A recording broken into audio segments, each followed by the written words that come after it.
my swimming consisted of, kind of floating around, going off slides, that kind of stuff. Yeah. Pleasure swimming. Tube and a beer.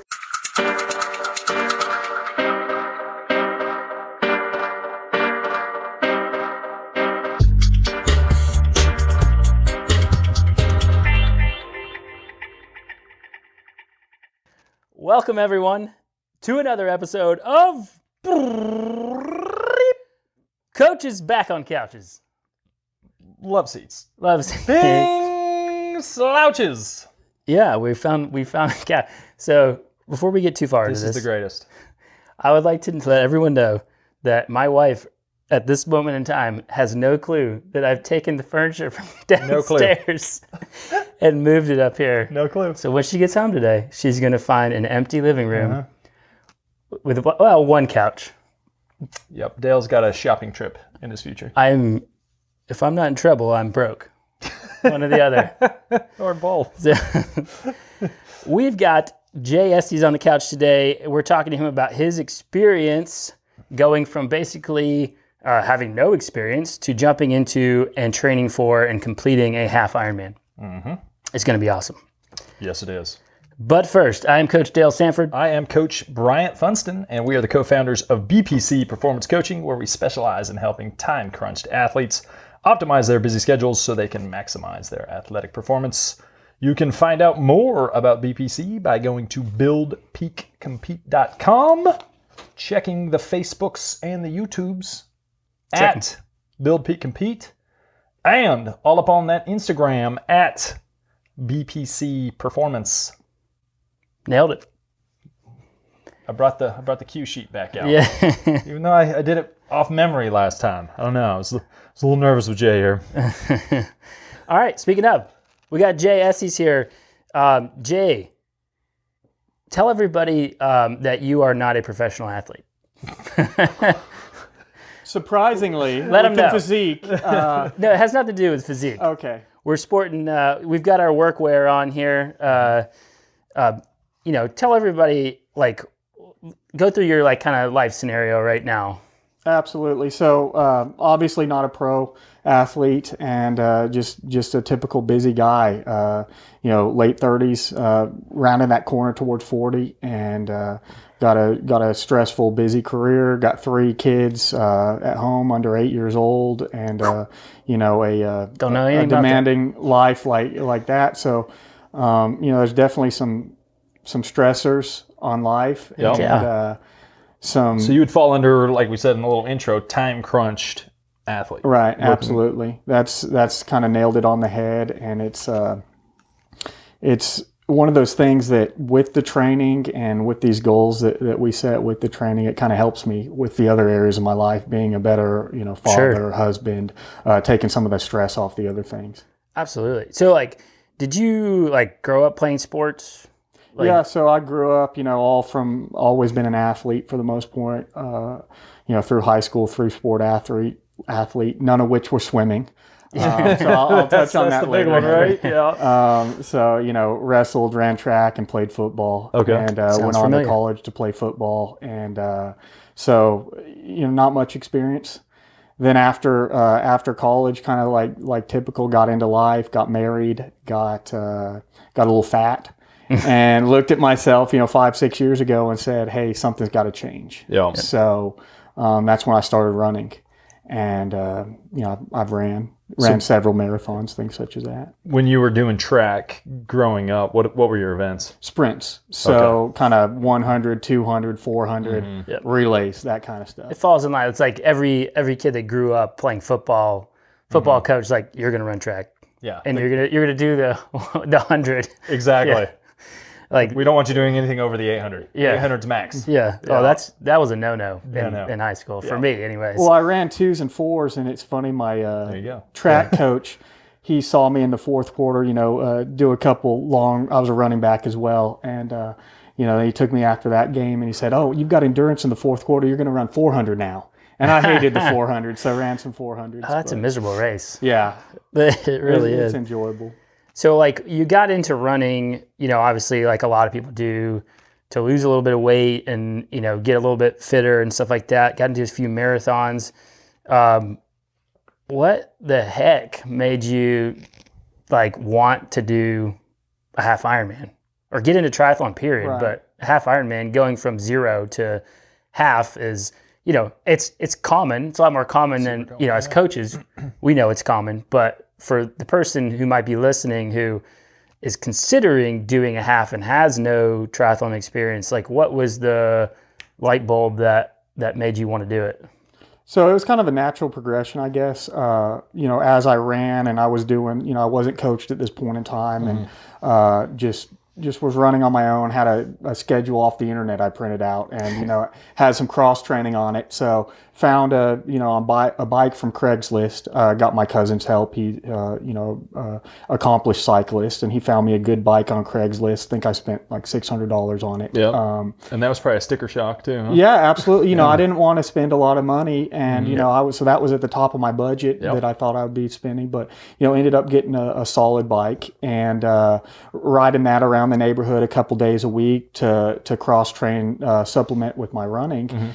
And then, of course, the big race came to town. The Ironman was announced first year, or half Ironman here in Memphis, 2020. Yep. So that was the deal. And, of course, needed to figure out how to swim and needed to figure out what I was doing. So did you go into it with like full faith? Like, I know I can do this. It's just a matter of putting the pieces together, or was there like some doubt in your mind, like this is something I may not be able to actually complete? Well, I think that it was, you know, I'm a very goal oriented person, so I think if I get a goal and I make the right incremental steps with consistency, that I'll be able to make it. So I don't think personally there was any doubt in my mind. I knew there was a lot I had to learn. And, you know, so, and that's part of the thing that attracts me to, you know, triathlon, to really any new endeavor in life that I take, is the learning process. Yep. So I really enjoy that. And this was a big one. Started researching on the internet, you know, different things, training plans. And that's when I stumbled upon BPC and, you know, kind of went through the podcast library at the time and, you know, said, these guys really know what they're doing. And you know, can help. Fake, man. So, but yeah, it's helped out, and became a member of the squad, and that's just been huge for me. Yeah. So, but prior to joining the training group, what was your like typical training week? You know, not considering like when you were training for a marathon, but what were you doing prior to that? Even putting in a little bit of cycling, like what was a normal training week for you? So normal training week was long run on the weekends typically. I think I do long run on Saturdays. I do Sundays off. Then 3 runs during the week as well, and a couple days cycling. And you know, it was not a ton of cycling. You know, maybe an hour ride or a couple hour rides peppered in just around the neighborhood. I had a good course and, you know, was on Strava and tried to, you know, it's legit if you're kill on Strava. for some of those king of the hills and things like that, king of the mountains. So, you know. So when going into triathlon, was there some hesitancy based on going from maybe a workout a day to knowing that you're probably going to have to do multiple workouts a day to make this happen? Well, that was huge, and I just had to adjust my schedule. Really, is figuring out where I could fit it in, because I didn't want to sacrifice family time, work time. You know, it's hard to sacrifice that, but just learning how I could fit it into my schedule, and the best way for me personally was get up early. So I'd nail early riser athlete. Yeah, right. One of our podcasts we did. Yeah. Yep. No, and that's huge. You know, get up early. I'd nail sometimes 1, sometimes 2 workouts in the morning. You know, do a strength or a run and strength or something like that. But at least get 1 workout every morning, and then also, you know, for lunchtime, hop over to the pool at a lunch break, get in a session, and you know, kind of fit that in, or if not, on my way home from work. So then when I'm home, and you know, by the time the kids get up in the morning getting ready for school, I'm back and ready to go. So how hard was that transition to like getting up early and knocking it out? So I'm naturally an early riser. Maybe not that early, but it's My kind of guy. I was hoping you were. But yeah. So it's huge. Just a lot of the things y'all touched on the early riser podcast is getting your stuff ready right there, put it sitting by the out. door. And there's a lot of mornings nobody wants to get up. Bed's warm, like this morning. It was cold, rainy. Nobody wants to get up. But you just got to kind of get the discipline to do it. And once you get out and once you get back, you're happy you did. I always, I've never regretted getting out there. So yeah. So I was going to say, when you decided you were going to do the half iron and you signed up for it, what was the time? Did you start training for that before you ended up coming over to us, or like what was your initial that initial few weeks, months? Right. What did that look like? I was in pretty good shape at the time, coming off marathon season, and really into December of 19.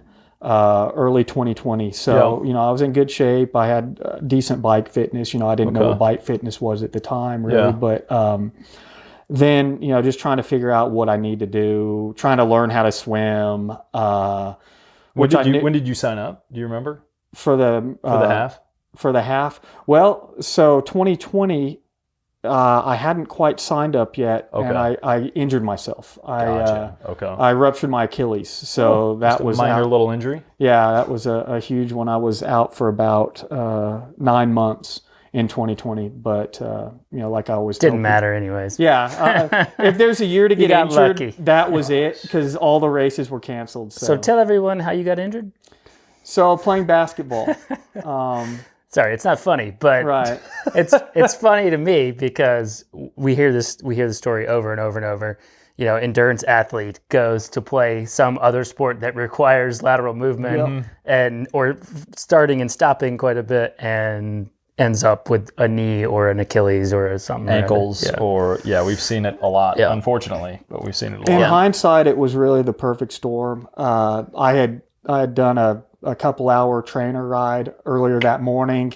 Calves were nice and tight. Of course, get out there. It's practicing for a youth versus adult church game we were going to play the next night. And, I get competitive out there and, kind of going a little bit too hard. And so he had his jock jams on. Yeah, exactly. Getting all pumped had up. The headband. And watched the 90s reruns of Jordan and the Bulls. He's ready to go.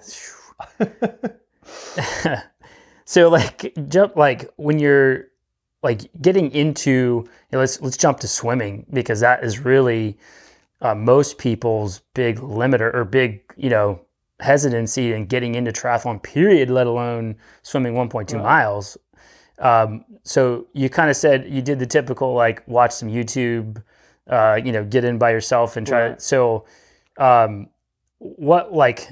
what helped you the most at first in the pool or in the water? So, just kind of my background. I didn't have any experience. I mean, I was always comfortable in the water. I grew up around water. If somebody asked me if I could swim, I could swim great. Yeah. I'm a good swimmer. Strong. I'm not going to drown. I'm a strong swimmer, but, that wasn't the case. My swimming consisted of, kind of floating around, going off slides, that kind of stuff. Pleasure swimming. Tube and a beer? Yeah, exactly. So the best of them. Got into the pool, and at first, a lot of what helped was a lot of the drills that we do. Just some of the simple technique. It's a very technical sport, and it's like small changes in technique can mean a lot as far as speed. And for sure. But at first, it was like getting 25 meters. With the front crawl, not stopping was cool. Then it progressed to 50 and 75 and 100, and the breathing was key. Learning how to breathe. That's number one. Yeah, that was big. What's the for someone listening who's a total beginner? What was the big tip you would have as far as breathing's concerned?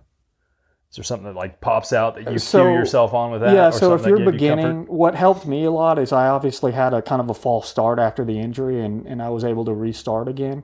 So before the injury, I was getting kind of confident in the pool a little bit, and was just breathing out my right side.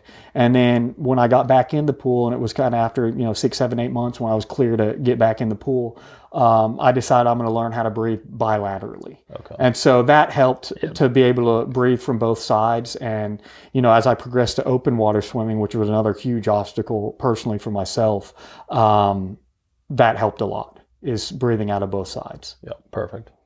Yeah. So when we're, talking about the technical side of swimming, in a lot of our, like in the beginner group, we do a lot of all of the beginning swimming is technique. And there's a little bit of like straight swimming just to get people, because you can contest it or testify to this, but it's very hard to work on technique if you can barely make it across the pool. Like if you're worried about getting across the pool. Or you can barely breathe, you're worried more about your oxygen intake than anything else. It's very hard to learn technique. So we'll do some straight swimming, like with a snorkel or something like that, and build some endurance first, at least in the muscles. And then it seems that the breathing comes a little bit easier once you have a little bit of stroke technique and some endurance, where you're not so worried about just making it across the pool. You're not maxed out by the time you get across the pool. Yeah, exactly.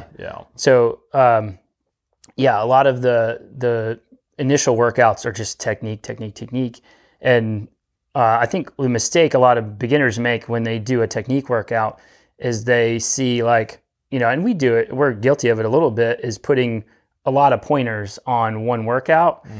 But we always say, pick one per length or per lap or whatever, pick one thing and focus on that one thing for that lap.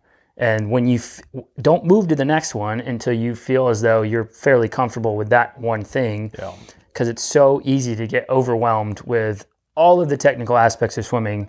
Yeah, it's almost like a golf swing, right? Where it's like there's just so many things that are happening all at one time, and it's so interconnected that when one thing goes off, or if you're trying to think about the 15 different things every time you're completing a cycle, it can totally get in your own head. And I do tell people, if you have somebody that you trust that knows triathlon swimming, go and get your technique looked at. That does help.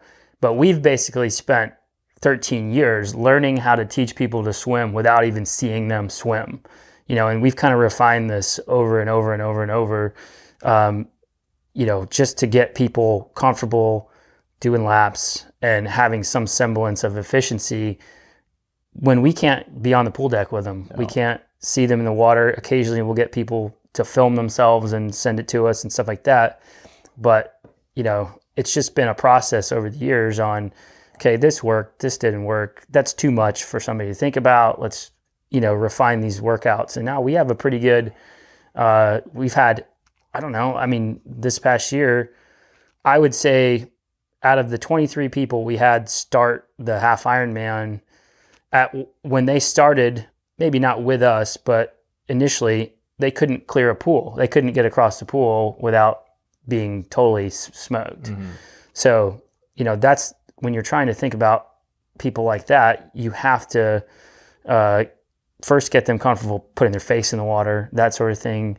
And it's just a little slow progression of drills, and they start to get some confidence, get some endurance, and I'm not trying to beat the dead horse here, but this is most people's reason why they don't want to try triathlon. And it doesn't have to be that scary. What was that progression for you? Obviously you started where you were comfortable in the water, but was there a certain time frame where you would say, man, it was the first 2 months where it was nothing was feeling right? Well, it's looking back on it, it was pretty fast, the progression. But, in the moment, I think it was I'll never be able to, hit 50 straight or 75 straight or 100 straight. But, slowly with, like Dale said, dissecting that stroke is, into the small parts and focusing on that technique, and then getting the breathing down. That was the hugest thing, is feeling like I had enough oxygen, and some of that might have been pool fitness and getting the stroke down. But then slowly I could do 100 and 200, and after that point, it's just I think an endurance thing at that point in time. Once you have some semblance of technique and efficiency, the rest is just building muscular endurance. And, so, I mean, that's, like I said, we stayed on this swim part of it for a while because I want people to know that, you can do it. You can jump in the water having no experience. Just give yourself enough time. That's the big thing is I think people like they're so like the demographic that jumps into triathlon usually is competitive, a lot of times maybe have done sports as a kid. They think they're confident in themselves.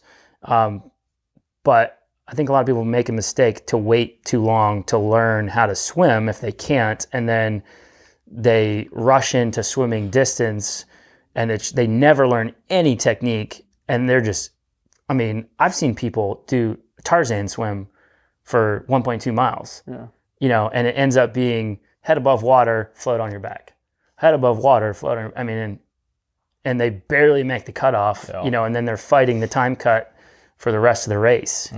Well, another component I wanted to mention that was a struggle for me as well with regard to the swim was open water swimming. Yeah. So that was by the time I actually got into some open water. How long was that?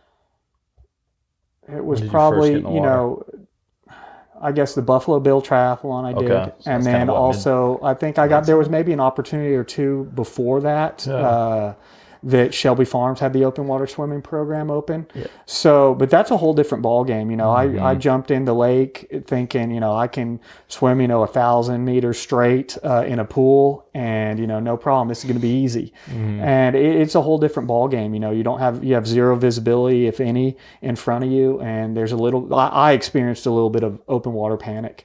You wouldn't think you would. Yeah. It's kind of counterintuitive, but it takes some repetition getting in that open water to be able to, I guess you have a safety net when you have the pool deck right there. So it took me probably, at least 4, 5, 6 sessions in open water to really feel comfortable and to be able to swim. Yeah. Gotcha. We talked about this a lot on maybe one of the previous episodes about how like we had the pre-swim like 4 weeks, 5 weeks out from the half. And we had people coming to the pre-swim who had yet to get in the open water. And they were there to swim 1.2 miles in the open water. And I don't know how many people bailed on it or whatever, but if you have any opportunity to get in the open water prior to any race day, even if you're starting with a sprint, working your way up to an Olympic, which is something that we do in the group, get in the open water first. You don't want your first experience in the open water to be that race day because there can be upwards of 2,000 people in the water at the same time with you. Well, that's the same reason we don't want people to choose their big giant goal race to be the first race they ever do. Either. Precisely. Like when you have a training race almost, where the pressure isn't quite there, there's still going to be nerves. Well, that was a huge part of the program that we went through last year was getting in some of these pre-race swims in open water, getting in some, 3 or 4 triathlons before my A race, before this 70.3, because I did have some issues in some, and you learn a lot every time you go around. Exactly. So, that was big for me. Yeah, the first go through being the big day, right? Especially something like an Ironman event too. Like, how did that compare, going from a little smaller, more local triathlon as your first experience, and then going to the big Ironman 70.3? Like just the whole scope of it. Was there more nerves on race day? Were you pretty calm, cool, and collected? Or? Well, I think anytime I think anybody races, there's some nerves involved in it. And especially with triathlon as somebody who's brand new to the sport, and there's a lot of moving parts that could go wrong. So there were some additional nerves, but having those multiple races before the big show, so to speak, the Ironman, was really good. And, learning my my ritual before the race, learning what I do in transition, things such as that. But to your question, you know, the local races were great. You know, you have the team members that you've trained with and that you've been on social media with, and of course y'all there, and so you know you feel a little bit better. You don't feel as much of an outsider, and you know everybody in the community is great as far as helping out. So. You know, that helped a lot. But the size and scope of the Ironman branded event was huge. I mean, it's like, you know, you feel like you're in the Super Bowl. It's exactly. You got pop-up things They everywhere. put on a show, that's for so sure. It was neat, you know, as a goal race at the end of the year. It was, you know, an opportunity to kind of celebrate. Yeah. Did you go into that feeling more nervous or no? I was pretty calm, and a big part of it was, you know, at that point in time, the swim was my big, you know, that's the X factor, I think, just because, you know, I'm not going to die on the bike or running, I don't think, you know. Yeah, if you stop, you don't drown. Right, I'll be okay. Yeah. So, although it was borderline at this, with all the rain. Yeah. Exactly. But, you know, at that point, I had already done the pre-race swim, which was the course. You know, I'd finished a open water mile, 1.2 miles. And I'd also done an Olympic swim, which, you know, is really close to the iron distance or the half iron distance swim. Yeah. So at that point, I was like, if I got this Olympic, I can do the half iron. Was that the big confidence boost there then? That was. Okay. And, you know, at that point in time, I had developed confidence in the water, open water. Yeah. And, you know, it was just a part of, but it can be, you know, to Dale's point, it can be a little unnerving when you got, you know, 5, 6, 7 people around you. You're getting, you know, hit in the head a little bit. And, you know, there's not much of that, but, you know, around some buoys, you got to be careful, kind of protect yourself. Yeah, the course always gets bunched up at the turns. It's just every race you're going to do. I mean, unless you're first or last, you're going to get some traffic, that sort of thing. Is that a Ricky Bobby quote? What? Whether you're first or last. Yeah, I should have said it in the accent. You should have. So we talk a lot about swimming. You know, you said that when you kind of started out, you were using cycling as cross training. Because you had an entry into the sport that's pretty common. So talk about that just briefly. I don't think we've really touched on that Yeah, yet. so, you know, started running for fitness and really just, you know, a mental stress reliever and, you know, get some competitive, you know, there's something I was missing there in my life, I think, with the competitive outlet. And, you know, cross training, like we talked, getting the bike involved. And, you know, so I think the next natural step, you know, was as I like to learn and progress myself, you know, was, hey, let's try a triathlon. Because you'd gone up to marathon? Yeah, I'd done a marathon, running? yeah. So at that point, I'd done a couple marathons. Okay. So.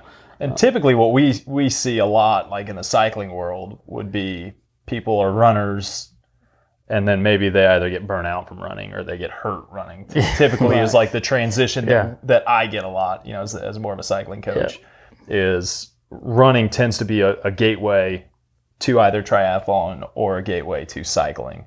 Sure. So a pretty common thing to... Well, and that was the cool part about cycling is, you know, I could see some results and some progression pretty quickly with working on technique through the HOT program and working on, you know, just fitness and building that. You know, I could see, you know, throughout the progress of a year, I was getting faster, and it's a lower impact deal than running. So, you know, I enjoyed the variety in training. It wasn't just, you know, running every day. It was running with some, and I wouldn't say running is my least favorite right now, but, you know, it's like, I enjoy the pool workouts and I enjoy the cycling. And so it's neat to have that's that. Probably a testament to the fact that you like to challenge yourself and learn new things, right? Right. So like that is something new. It's something fresh. It's something that you're seeing more progress. And that's a cool part about it too. Is, you know, I'll look at my race results on a triathlon, or I'll look at, you know, my times from a workout, and I'm like, well, they might not be great, but I got a lot of room to improve here. I know I can do this. You know, I know I can improve. It's not like where I'm trying to save, you know, seconds off. You know, I have some big chunks. At the same time, you know, you do. We tell people this all the time: is you have room to improve, but you also look how far you've come, like over the last couple of years. Right. I mean, it's come a long way, you know, and with cycling, like we both know that cycling is the easiest of the three to make competitive at all times. You know, you can show up to a group ride and it's on. It's a race, group race. Yeah, I mean, we haven't talked about group-wide IQ yet before, have we? We're not going to get into it now, but so that'd be a side. We'll share that. That'd be a right turn. But as we kind of went through the training for this, like, were there any like big challenges on the cycling side of things that you had to kind of overcome? Yeah, well, the big one, the blaring one is I had a couple mechanical issues in a race, so that was I broke a spoke in the Olympic in the Memphis in May in August. Right. Yeah. So, I took a DNF there, and I was pretty dejected after that deal. Yeah. And but the cool thing about that was the next day we had the sprint, and I could kind of get back on. Yeah. I was able to get my wheel fixed, and was able to accomplish a triathlon finish there. So that was cool. But with regards to other challenges, just, obviously with the workouts, like the long workouts, long bike days, they are a little bit longer. Mm-hmm. So, you need to get some grace from your spouse and your children with getting those in on a Saturday morning. Again, get up really early. You might still get back home around lunch or whenever, but so that's a challenge, like anything, just working that into the schedule. Now, how would you say your split was, kind of focused on the bike here? Did you do mostly solo bike stuff, or were you mixing in with group rides, or how did that? Well, the cool part about, the squad and the program that we had was, there was a lot of other people that were on the same training program. Mm-hmm. So, there were several times where we'd get some group rides together on our longer days. Yeah. So I was about 50-50 on long days, gotcha. Just kind of what I could fit into the schedule. Mm-hmm. Because obviously making it to a group ride, that's it's not just the training hours that take up time. It's getting ready for training, driving to the pool, getting your gear ready, all that stuff. So it's not just you might look at a training week and say, oh, I got, 10 hours of training. But in reality, that might be 12, 15 hours by the time you're getting everything you got to dedicate. So I do think that's a really good point, because there's a lot, like, when people are figuring up their week, they're like, they tell us a lot, oh, I can get in, 2 hours in a weekday. And then you have to ask them, okay, is that 2 hours of actual training, or is that 2 hours for you to be all in, like changed, done, getting my showered, gear. Like I got to be out the door in 2 hours type of thing, versus, you really legitimately have 2 hours. That's a lot of time to work with. But if it's really like 90 minutes, it's a little bit different story.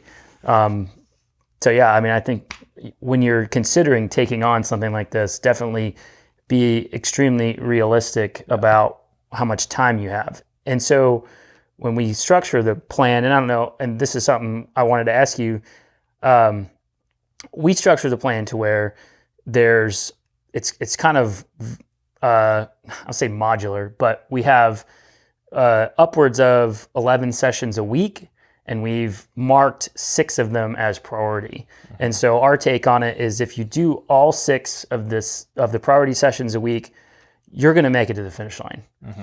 And if you can end up getting, more than 6, upwards of all 11, you're going to be great. So like, as far as, just for the people who are like, I don't think I really have time to do something like this, like, how consistent would you say you were as far as like hours per week? Like, what was your average, I guess, sessions per week, and then total hours, if you can remember? So obviously it was, the training was periodized. I don't know what the word is. Periodized. Yep. Yeah, there you go. There we go. So, some weeks were longer than others, but, I did. And some weeks, you go on family vacation, and, you know, I took my bike with me to my dad's house in Texas, and, was able to get some rides and runs in, but didn't hit the swims.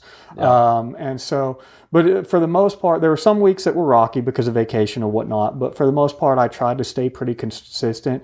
I mean, on Training Peaks, which is the program that we use, there's a little green circle. And I was like, I really wanted that circle to be all green. And sometimes what I had to do was move a Monday workout to Wednesday, or, just make it fit within my life.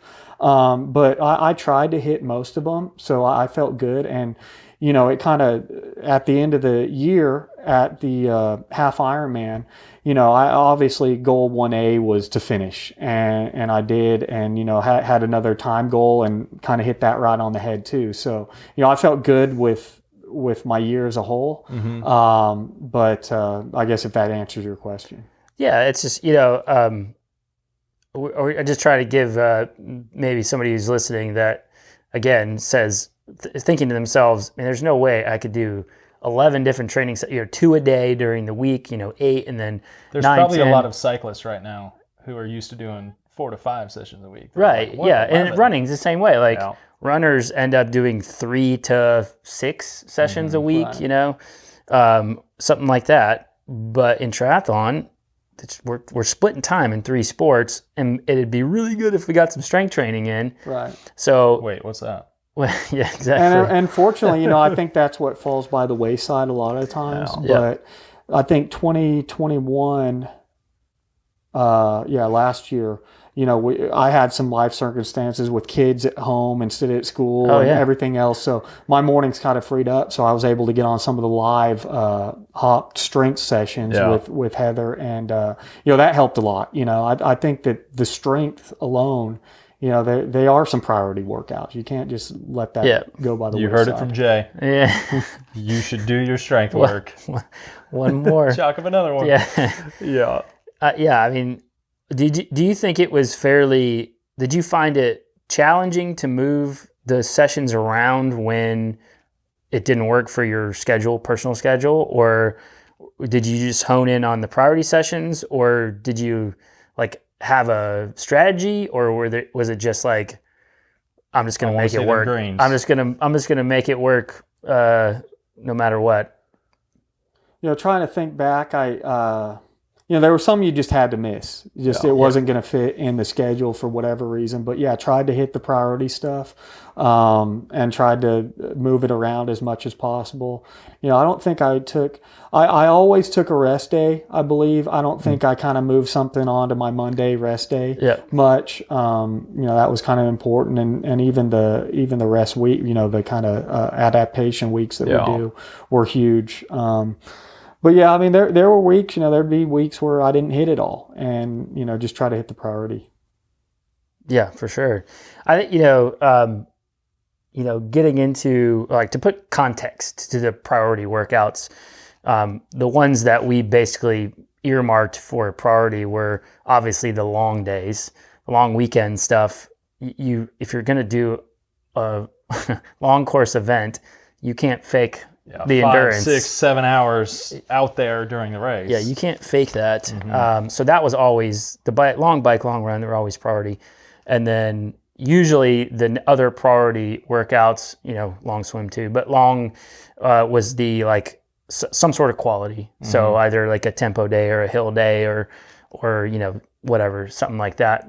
Other than just the extra volume we were putting in. If you went and did because generally if you're putting in those quality days, the workload in the quality days is usually higher than even just going out and doing an easy hour run.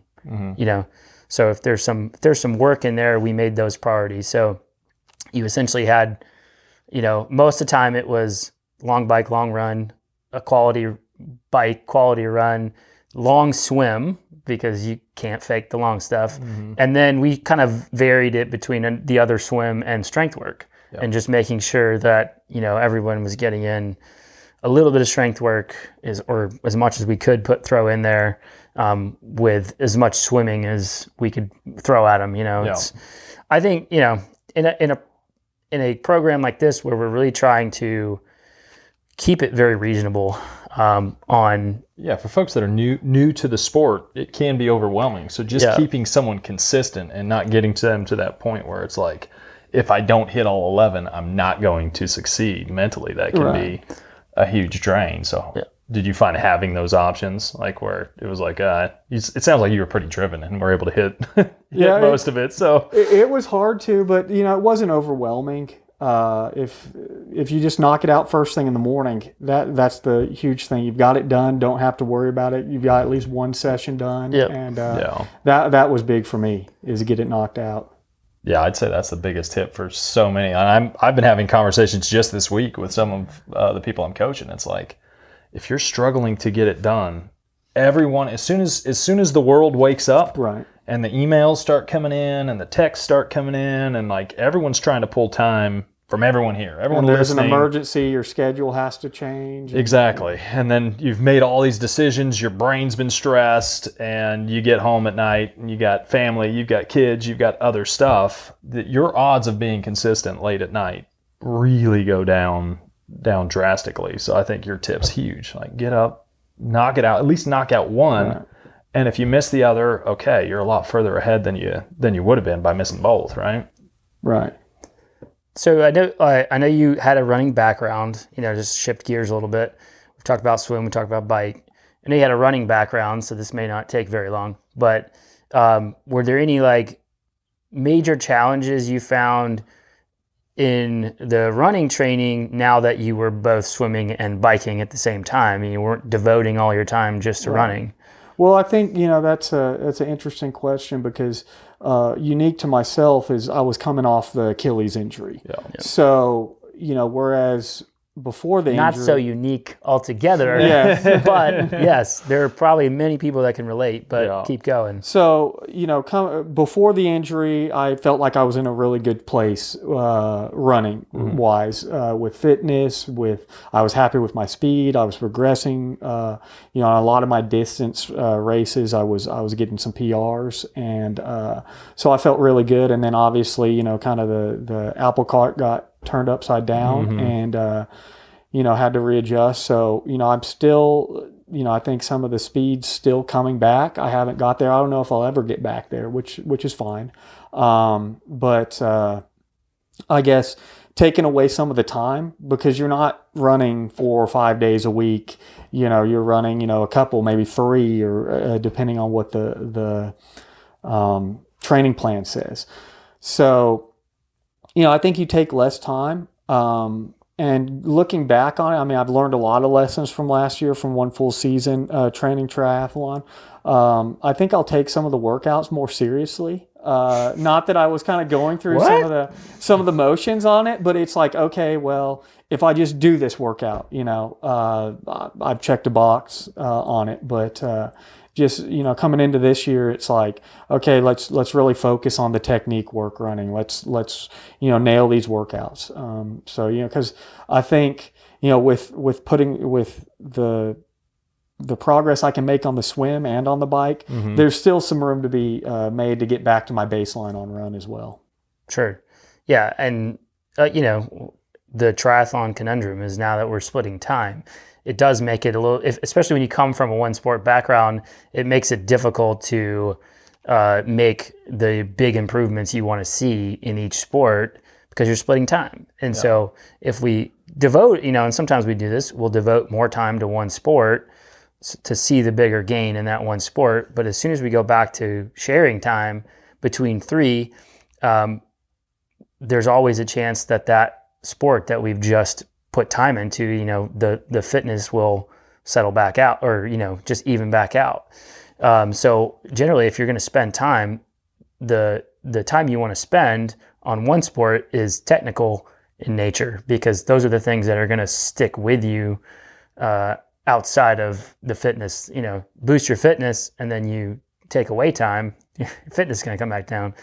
But like you said, if you spend the time working on the running technique, the swimming technique, the pedal stroke, and all that stuff, that's the kind of stuff that sticks with you as soon as we get, volume grows and we start to work more on quality stuff. So you got the right idea for sure. And that's the kind of thing that's going to help you see improvements season over season, versus hitting that peak, having a great race, and then fitness goes down, and we spend the next, part of the season getting to another peak, and then fitness goes down. The technical side of things is huge. Well, that was a part of the attraction to the sport that I had after getting into it, is that balancing act, trying to, balance 3 sports and make progression in all 3 of them, as well as the nutrition side of it. Also, that's another huge component, especially, not only day-to-day nutrition, but, in race nutrition. And I felt like I made some progress last year dialing that in a little bit better, even how I did in my running races. Where do you feel you have the biggest opportunity for growth going into this year? I think swim still. I think I've seen some growth and just, putting all those components of technique together. If I, I can look at my times in the pool and I say, oh, that felt like a really good split, and it looked good because I put everything together. So you got with the plan, did the work, put 3 sports together, had some races before that. We showed up on race day, knocked it out in some fairly crappy conditions. So aside from, let's just, obviously finishing the half Ironman is a highlight. It's a highlight of the season. For your first one? Yeah. It's a PR by finishing is a PR, right? I mean, I know it feels great to cross the finish line. It for us, I get as much excitement out of seeing our athletes cross the finish line as doing it myself. But are there any other you have any other major fond memories of this previous season? Yeah, I mean there were a lot of highlights. I mean I enjoy the process as much as I enjoy the actually final results of the A race, the Ironman. It's just good to kind of get out there, get some time alone, and kind of get in your own head and work whatever you've got going on out on the road. But the training rides are great when we have a group of 6 or 7 people doing some rides. We had a good course preview ride. I don't know how many people we had out there, but it was a fun one. It's kind of the camaraderie of it. I enjoyed meeting a lot of good new people that have become friends, and so there's some highlights definitely across the board. I think that's really, really key too. We've talked about it before, but having that extra level of accountability when you don't feel like it, whether it's you've got a program you're following, or some people hire a coach just because they want to have that person that's going to be looking at, okay, why didn't you hit your workout? But having a workout partner or a workout group, or just a group that's also going having through community who's exactly where it's like, hey, who hit the ride today? How'd you feel? Or hey, we're gonna go ride. Come join us. I mean, those little things. Having someone else that's there to kind of keep you accountable on those days where motivation might be low, happens to all of us. I don't always feel like working out, but if you've got someone else that's going to be there, or someone else is going to meet you at the pool, or someone else that's doing the same plan as you, it's finding someone wherever you're at, and whoever's listening to this, find a person that's doing the same event as you. Find someone that wants to do runs with you, or do rides with you, or whatever workout you don't like doing. Find someone that's doing it, and you guys can help keep each other accountable. That was huge. Not only the same workouts that the team was on, but Strava. You kind of get your community there, and as well as on the Facebook group. That was huge to me as well, because you have questions you don't know. I mean, one big component, really barrier to entry, I think, to me at the beginning was all this gear. What do I have to get? What is this? Is this better than that? But really, on its most basic level, you don't really need a lot. You need some goggles, you need a bike, and some running shoes. Yeah. So, but there's a lot of extra stuff, and I'm kind of a gear guy anyway, so it's kind of cool to have. Well, it kind of goes back to, we talk about our 5 pillars of performance. We scrapped that from our intro because it was too long, but that's part of it. Equipment choices, equipment selection is an important part of being your best, achieving your best time. Same with your training. Your training is obviously a big part of that. Your nutrition, which you already mentioned, big part of that. Your technique, big part of that. And if you're getting small gains, Dale was talking a lot about working technique, because those gains are going to stay with you even if fitness falls down a little bit. Small percentages in each one of those areas adds up to much bigger gains. Are you talking marginal gains? I'm talking marginal gains. Yeah. So, kind of going back a little bit to the community side of things, we tried to make it to where it's not a team that meets at every workout and all this stuff. Physically that's impossible for us to do, but we wanted to give everybody access to ask us anything. And we have all kinds of questions that float through the group. We had one last week just about somebody didn't know what to look for in a tri-suit. And we covered that. It's there's just so much. It's easy to get overwhelmed on the front end, especially when you if you even have been to a triathlon and you see somebody walk in with a rocket ship bike and a backpack that looks like they're climbing Everest and all this. You show up with your Lowe's bucket. Yeah, or your Lowe's bucket, and it's easy to get overwhelmed, and that's why we recorded an entire webinar on what you need, what you don't, required, not highly recommended.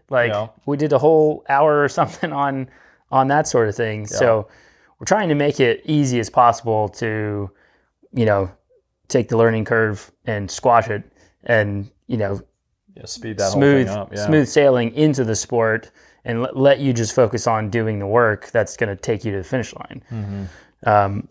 What would your advice be to someone who's maybe in the position you were in back in, say 2020, early 2020 or late 2019, whenever you saw, Memphis Ironman's coming and you're like, wow, that would be cool. What would your advice be to someone who is in your situation that may be thinking, I don't know if I could or should commit to that. I'm busy. I'm working. I've got a family. I've got kids. I've got all these things. Right. What would your advice be to them? Well, personally, I don't know, looking back, if I could have done it alone. Mm-hmm. Just so many unknowns with never getting into the sport. And, I didn't really have any, close friends that were in triathlon. I had friends that ran with and things like that. Mm-hmm. But getting somebody that knows, that has experience and, just personally getting on the BPC team was what kind of got me across the finish line. I think I could have done it on my own, but it would have been a lot harder. I would have struggled, and it wouldn't have been as easy. So, the team for me was the big component that made it easy, made it fun. I enjoyed the heck out of that day, even though it was cold and rainy. It was it was a lot of fun. Mm-hmm. If anyone listening has, give us your best tip for somebody who's on the fence. You can put it in comments. You can email it to us, whatever. But we want to hear, if you could tell somebody who's on the fence about signing up for something like this. Yeah. We'd like to hear what you have to say as well. Yeah, and put yourself back where you were when you didn't know anything about the sport. We were talking about that before we started. It's as coaches, we've seen so many people, like you, who've gone from not doing triathlon to having a successful day to being 2 years down the road and having an even better event, doing all different sorts of distances. So we know what people are capable of, regardless of how busy they feel they are on the front end. We know people can get there. We know humans are capable of doing really amazing things. So it's easy for us as coaches to be oh yeah, you can do it. Yeah. It's amazing, going from January to October, how much progression was made. Now it was made slowly and methodically, but if you would have told me I would have, in January where I would be in October, you would have blown me away.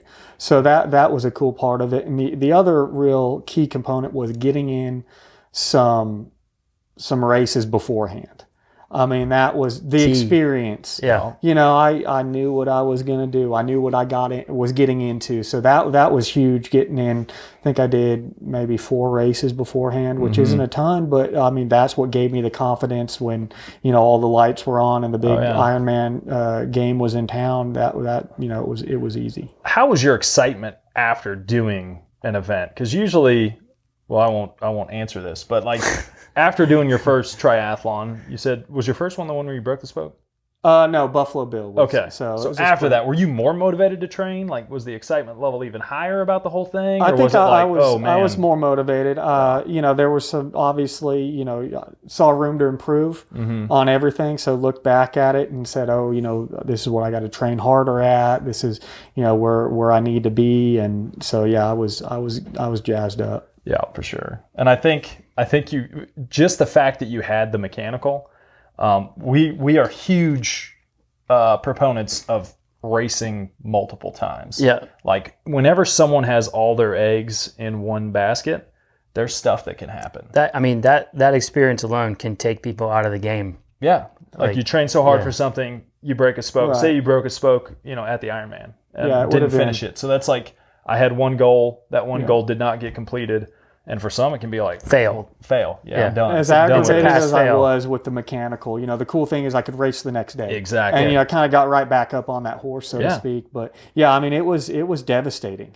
Even just on that Olympic, that wasn't my A race. Yeah, folks, it's not a pass fail. It's not. You've put the time in. That's what matters. And it's learning and it's improving. There's always more races, like regardless of how much you spent on it. How much time you spent training for it, there are always more races. Yeah. So, it's not... Yeah, looking back at it, I was happy it happened and, I'm maybe not happy, but, it was a learning experience, I guess. And so looking back on it, but, if you would have told me that, an hour after the race, I would have, probably had some... If you race enough, it'll happen again. Right. Oh, for sure. For sure. But, now you kind of know how to deal with it. Like, I've had some pretty, I flatted out in a national championship race, half a mile from transition. Well, riding on the half, there were a lot of people with flats. Oh, for sure. I was thinking, oh man, I'm glad that's not me. So, but you get one, you change the tire, and hopefully you keep going. So, Isn't that like life? Well, that's a good segue into the. Jay, man, we appreciate you, giving your time, come out and just talking with us. We're stoked you've had some good experience with the group, and also just happy to have you in the sport. Sure, yeah. And really excited to see what you can continue to do. Any parting words, Funston? No, I let it all out there with the life. I was holding on to that one for a while. So we can't go any further with this. We're done. Okay.